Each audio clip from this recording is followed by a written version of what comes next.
Welcome back to our channel. Today we are going to explain about test strategy. By seeing this video, you will understand how to prepare a test strategy for any testing project.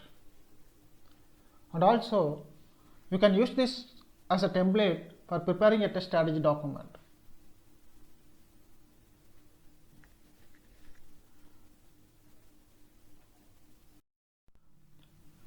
What is test strategy? A software test strategy is your project testing roadmap.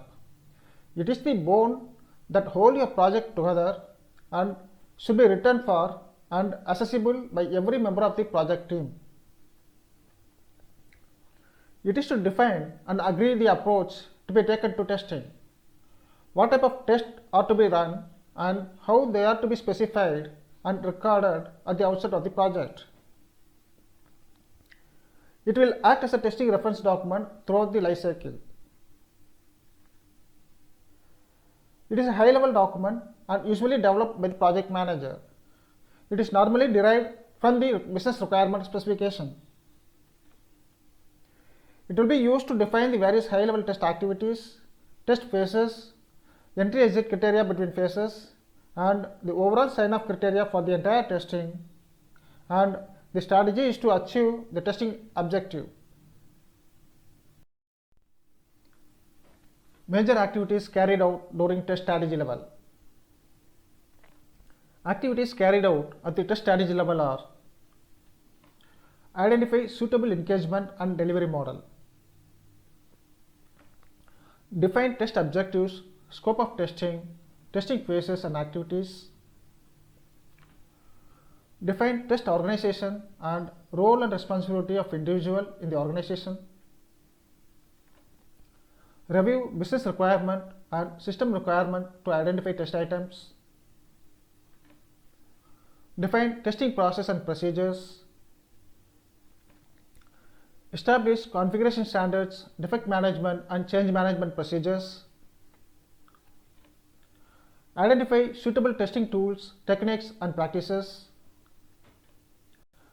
define test dependencies, test completion and user acceptance criteria, identify components that carry higher risk and may require enhanced level of testing.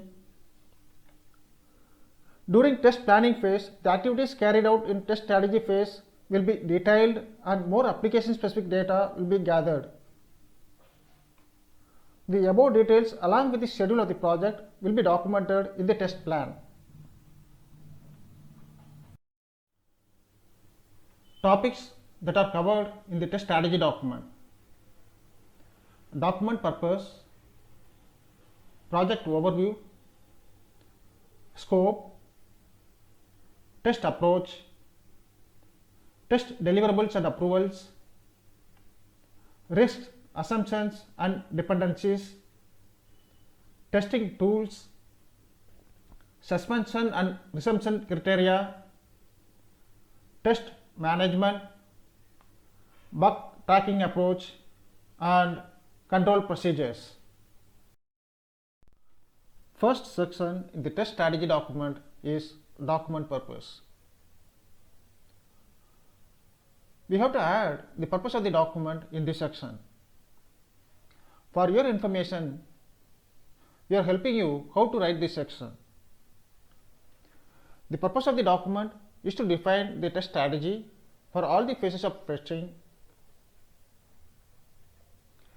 The document provides a high-level overview of the components that make up the system. This document shall also include the testing requirements that must be satisfied by conducting an end-to-end testing process to ensure that all business functionality has been met. Next section in the test strategy document is project overview. A brief summary of the product or application to be tested is to be provided. The high-level development and rollout strategy needs to be given here so that it sets the context, the scope and objectives of the test. If an existing system is being changed, then detail the areas that are being changed and how, and what areas are remaining unchanged.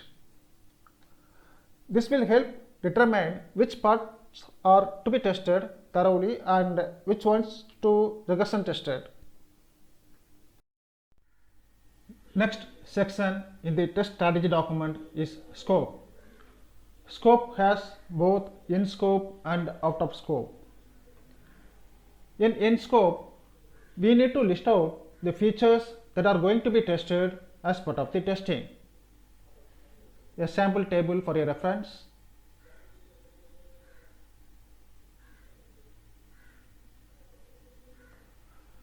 In out of scope, we need to list out the features that will not be taken up for testing and provide a brief reason for the same.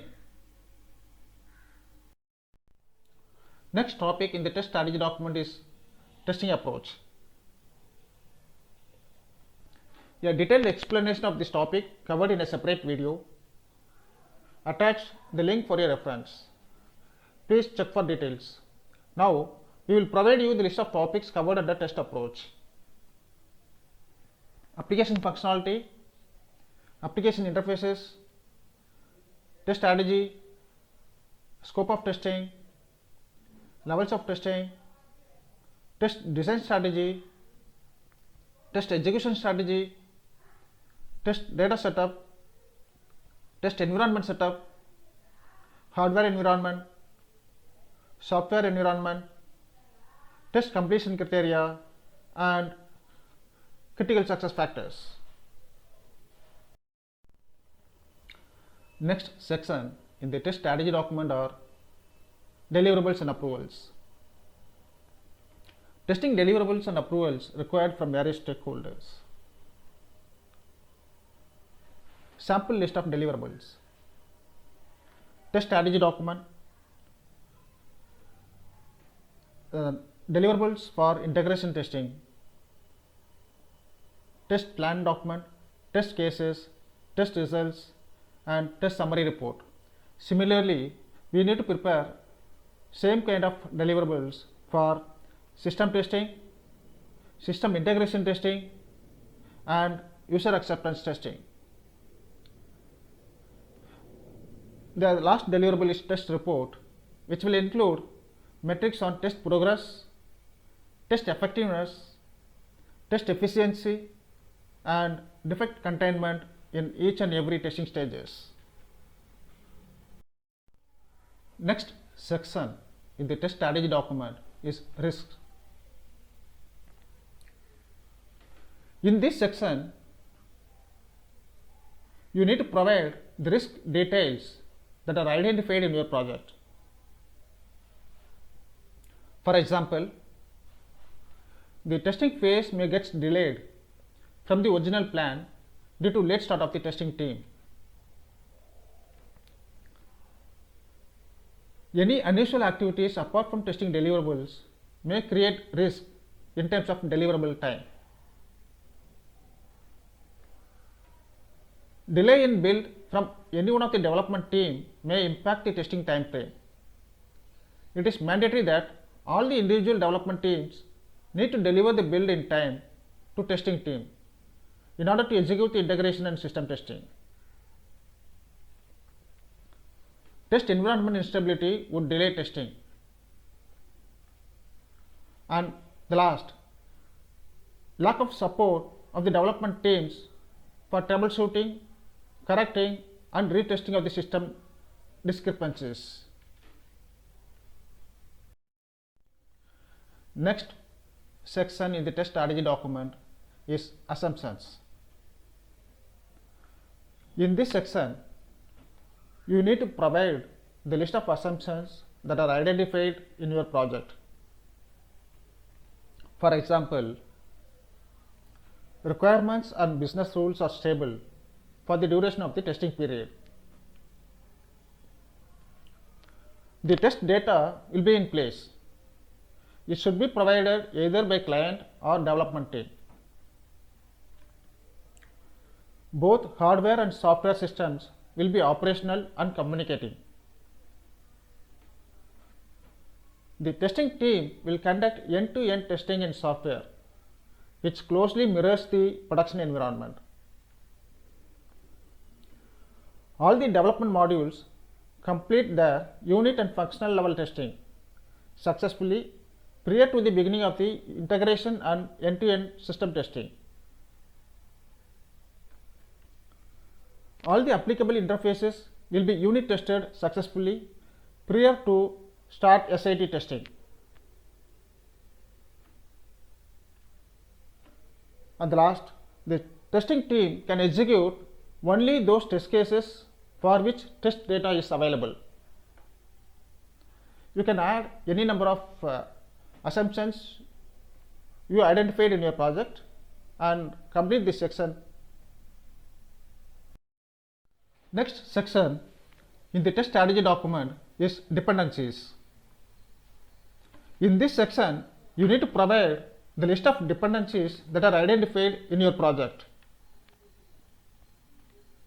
For example, timely delivery of hardware, software, and project documentation.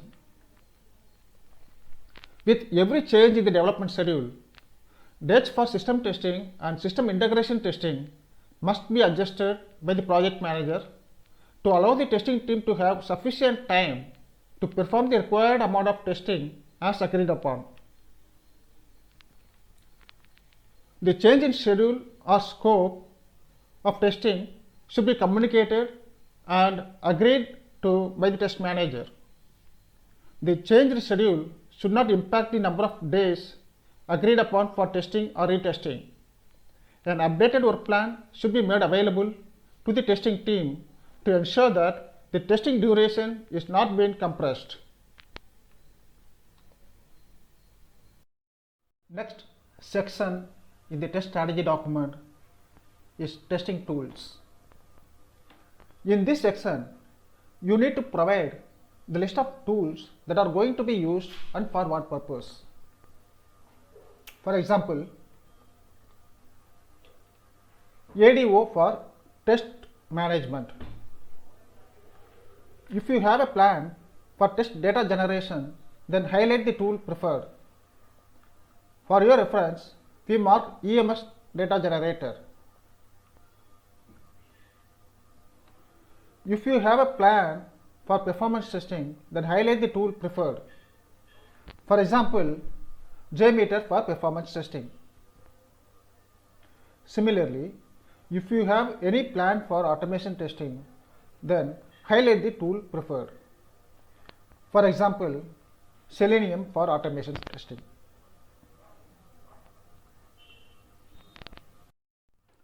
Next section in the test strategy document is test suspension and resumption criteria. Testing will be suspended for any of the following reasons: too many minor errors, major error which cause the system to hang or crash, and error which leads to a major change in the software. Whereas testing will resume when sufficient evidence is provided by the development team for the fix to prove that the problem doesn't exist again.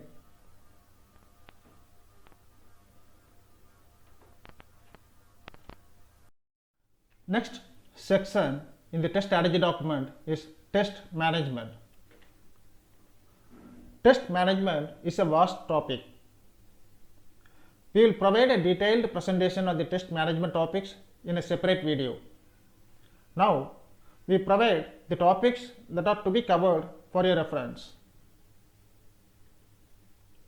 Test plan and schedule, test monitoring procedures, test organization with roles and responsibilities, change management procedures, configuration management procedures, defect management procedures, reuse strategy, client involvement, risk management, and sign-off criteria. Bug tracking approach.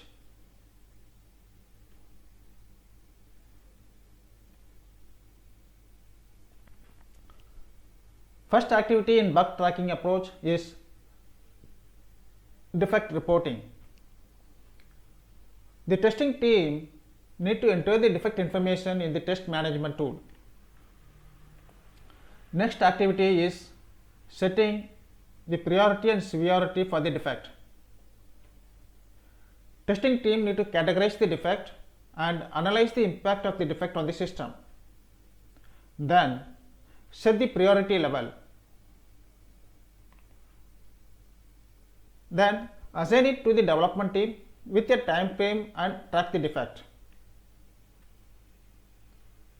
Next activity is fixing the defect by the development team. The development team will review the new defect, then decide on fixing the defect. If it is a defect, then it will continue on fixing the defect, else they will reject the same by providing a proper reason. Then set the status of the new defect to open in the test management tool. Assign the defect to a member of the development team.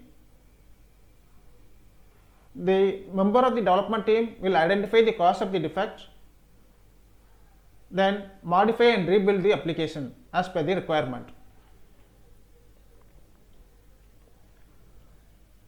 Next activity is retesting. Testing team will carry out a retest on a new build after the defect is fixed. If a defect doesn't reoccur, change defect status to closed. If a defect is detected again, assign it with a status reopen. Next activity is monitoring. It is done by the senior member of the team. Statistics about the defect report can be prepared and viewed to analyze through graphs. How many defects are repaired and how many still open and how many defects reoccurred. Similarly, he will analyze the defect report to determine the system reliability and when it can be released. Next activity is causal analysis. In this, the team will analyze how many defects were there and how many were repeated again and what is the root cause and how it can be prevented and what should be done to prevent. The measures should be taken during this phase. The last activity of bug tracking approach is verifying effectiveness of causal analysis. Check whether the preventive action was effective. If it is effective, it is good. If not, then the management need to look at the existing process where they need improvement. From next phase, the identified new process should be followed for better effectiveness. Next section in the test strategy document is control procedures. Control procedures consist of reviews, bug review meetings, change requests, and defect reporting. First, reviews. The project team will perform reviews for each phase, that is, requirements review, design review, code review, test plan review, test case review, and test summary review. A meeting notice with related documents will be emailed to each participant. Next one is bug review meetings. Regular weekly meeting will be held to discuss reported defects. The development team will provide status updates on all defects reported, and the testing team will provide additional defect information if needed. All members of the project team will participate in the review meetings.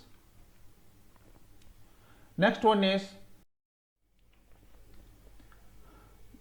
is change request. Once testing begins, changes to the system are discouraged. If functional changes are required, these proposed changes will be discussed with the change control board. Change control board consists of members from both the company and the client. The change control board will determine the impact of the changes and it will decide when the changes need to be implemented in the system. The last one is defect reporting. When defects are found, the testers will complete a defect report on the defect tracking system. The defect tracking system is accessible by testers, developers, and members of the project team. When a defect has been fixed or more information is needed, the developer will change the status of the defect to indicate the current state. Once a defect is fixed by the developers, the testers will close the defect report after verifying it in the next build. With this, we conclude our today's topic, test strategy. We will connect again with you in our next topic, test design. Thank you for watching our channel.